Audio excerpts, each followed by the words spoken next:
of the United Nations, but somebody needs to be the President of the United States. Now, to respond to another comment that was made here, and I agree to the response that Bush's policies were not very helpful. I agree.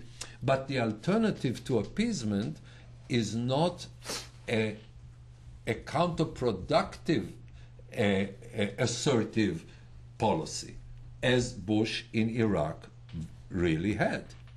It is an assertive policy of somebody who knows what he's doing when he's using strong measures.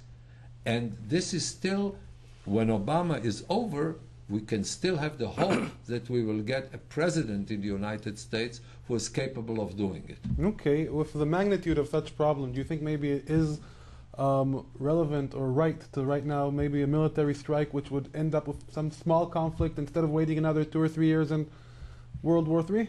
Look, I'm not a military expert, so I can't comment on that. In terms of would military attack work or not, I don't know. And I'm not an expert in that subject. You hear all different kinds of reports. Deputy Prime Minister Moshe Ya'alon said we have the capability. Let's take his word for it. We have the capability. Do we have the political capital to do that? Over the last week, we took over one Turkish ship, and the world went bananas because Israel sent its commandos to take over a ship which contained some jihadi elements, and we saw the backlash from the international community. So we'll have a week of backlash. So if we take over one Turkish ship, and that's the backlash from the international community, and we saw the intelligence failures as well there, can we afford to go it alone in attacking Iran, which is a much more complex and difficult problem? These are issues that the government in Israel has to take into consideration. Can we live with the backlash if we decide to do it without the United States? Because right now, from what we see, we saw there was a war in Gaza, there was the Goldstone report. We saw what happened with the flotilla. All of a sudden, the whole world is going against Israel.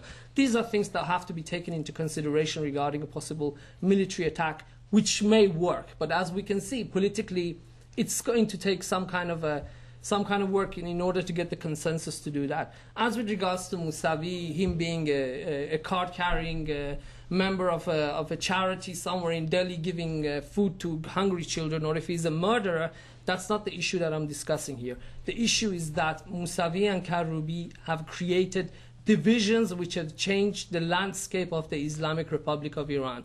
Since in 2 days there will be the election, there will be the anniversary of the elections, we are looking at a different Iran. Before the elections, the Islamic Republic was walking, now it's limping.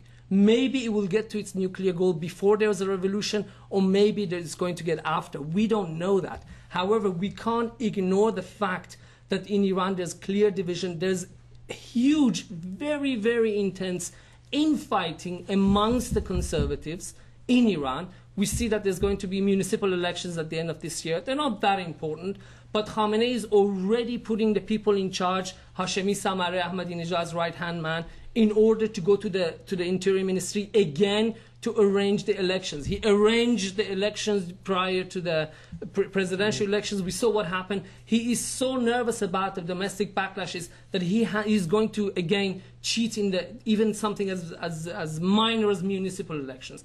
These are developments which cannot be ignored, and as time goes by, I think they're going to create map-changing developments in Iran.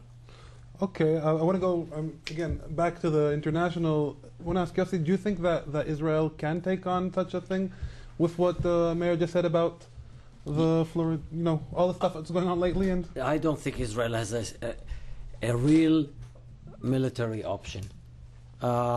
Neither from the diplomatic point of view nor from the international legal aspects, but above all, Israel doesn't have the military capabilities to really launch an effective military strike against Iran. The only force which can do it is either an international coalition, which we don't see in the making, or America alone. America alone at the moment has no desire to do it. It would create tremendous problems for United States, which does have the capabilities. They can send they can launch a campaign of 2 weeks, 3 weeks, sending their airplanes day or night with thousands and thousands of sorties, attacking all the vital elements of the regime, including, of course, the nuclear sites, but not only nuclear sites, command and communication centers, the missile sites, in order to cripple Iran's ability to respond. And so America has the capabilities. But America is now involved in 2 fronts, in Iraq and Afghanistan, and I don't think they are going to open a 3rd front, which, if it is opened, it would have a tremendous effect on their troops in Afghanistan and Iraq. I talked to a CIA guy that said, if we are attacking Iran, Iran would create hell for us in Afghanistan, because Iran can do it. They have done it before. They can renew it, reignite it again, and obviously even more so in Iraq, when they have their Shiite supporters, Shiite militia. So America can do it. America is not going to do it. Israel maybe wants America to do it. Israel maybe would like to do it by itself, but doesn't have the capabilities. I talked and I think this is the prevailing mood, despite the rhetorics of Israeli leaders. Among the Israeli leaders, I talked to Foreign Minister Avigdor Lieberman already 3 years ago, and he told me bluntly, in so many words, this opportunity of a military strike was missed, wasted 3 or 4 years ago when Bush was in power. Now, under Obama, Israel would not do it, and we don't have the military capabilities. We can put 120 airplanes in the air with maybe 1 sortie each of them. 130? 120 airplanes. That's Israel airplane. That's that's the maximum we can put into the air. I mean, strikers, bombers.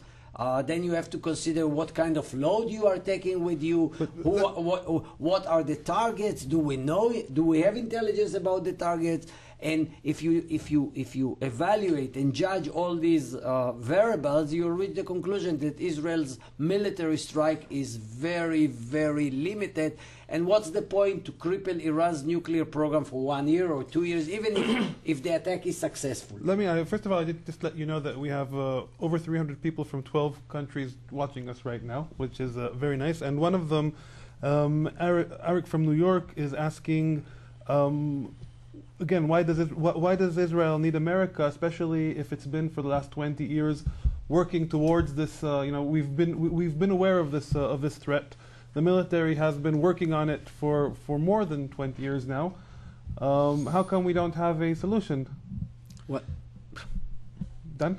Well, some problems in life don't have solutions. People that have a crossword puzzle perception of the world, where every problem has a solution, need to study a little more the limitations. If you're working on it for 20 years, you should have some sort of response. Yeah, well, I can work for 120 years or for 20 years to become a prima ballerina, but I'm not sure that even if I make all the preparations, I will be a good prima ballerina.